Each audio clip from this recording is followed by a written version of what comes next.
Hello everyone, the version of new study से मैं ऐश्वर्या सक्सेना लेके आई हूँ आपके लिए कार्यपत्रक 87 मतलब 87 दिनांक डेट 20 नवंबर की शिक्षा निदेशालय राष्ट्र राजधानी क्षेत्र दिल्ली की तरफ से कक्षा 6 से लेकर 8 तक की है ये वर्कशीट। और विद्यार्थी सबसे पहले आप अपना यहाँ नाम डालिएगा, फिर आप अपना कक्षा अध्यापक का नाम डालिएगा। तो चलिए वर्कशीट शुरू करते हैं। इस चित्र में कौन सा प्रदूषण दिखाया गया है?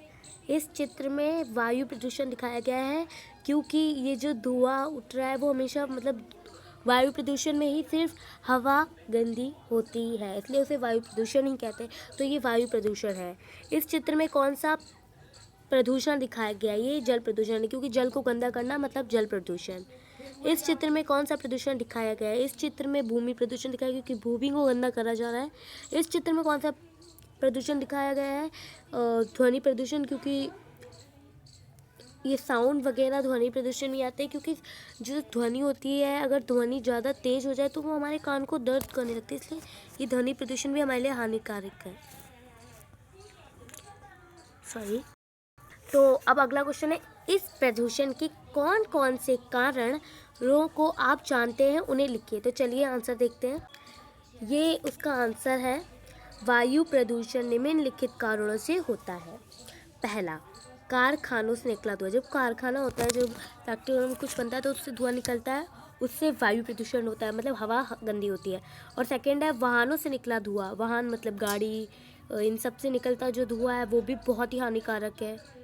पटाखों से निकला धुआं, जब हम पटाखे फोड़ते तो देखिए उससे काले रंग का धुआं निकलता है, वो भी बहुत हानिकारक है। तो चलिए नेक्स्ट क्वेश्चन देखते हैं। अब जल प्रदूषण की मतलब इस प्रदूषण कौन कौन से कारणों को आप जानते हैं? तो जल प्रदूषण के कौन कौन से कारणों को आप जानते हैं, चलिए देखते हैं। जल प्रदूषण निम्नलिखित कारणों से होता है। पहला, कारखानों से निकला गंदा पानी। कारखानों से जो गंदा पानी निकलता है, जो सामान बनाने में यूज़ होता है, वो नदी में जाके जाता है तो मिक्स हो जाता है उससे, तो वो भी जल प्रदूषण ही करता है। शहर के गंदे नालों का निकला पानी।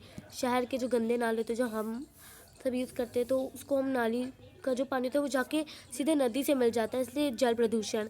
नदियों में कचरा फेंकना, जो नदियों में लोग होते हैं कचरा फेंकते हैं, बहुत ही गलत बात है, ऐसा करना नहीं चाहिए। इससे भी जल प्रदूषण ही होता है, क्योंकि जल इससे गंदा होता है। तो नेक्स्ट क्वेश्चन देखते हैं आप। इस चित्र में कौन सा प्रदूषण दिखाया गया है? ये हमें पता है, भूमि। अब इनके कौन कौन से कारणों को आप जानते हैं, ये भी लिखना है। तो इसका आंसर है, ये इसका आंसर है, भूमि प्रदूषण निम्नलिखित कारणों से होता है। फर्स्ट, कारखानों का रासायनिक और अपशिष्ट भूमि में दबाना। कारखानों का जो रासायनिक और अपशिष्ट होता है, अगर हम उसे भूमि में दबा दे तो भूमि प्रदूषण ही होता है।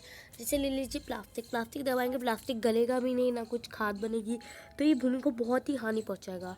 और रासायनिक उर्वरकों का प्रयोग, ये देखिए उर्वरकों का प्रयोग जो है ये भी बहुत ही हानिकारक होता है भूमि के लिए, इसलिए इससे भी भूमि प्रदूषण होता है। चलिए नेक्स्ट क्वेश्चन देखते हैं। इस चित्र में कौन सा प्रदूषण दिखाया गया है?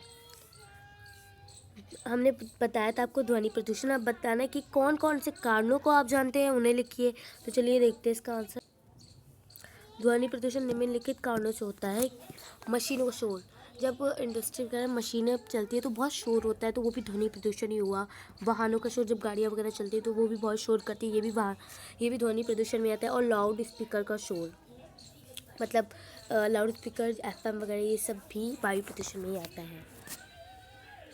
थैंक यू मेरा वीडियो देखने के लिए। The version of new study के चैनल को सब्सक्राइब करिएगा और वीडियो को प्लीज़ लाइक करिएगा। कमेंट में जैसा लगा हो वैसे ज़रूर बताइएगा। Thank you so much.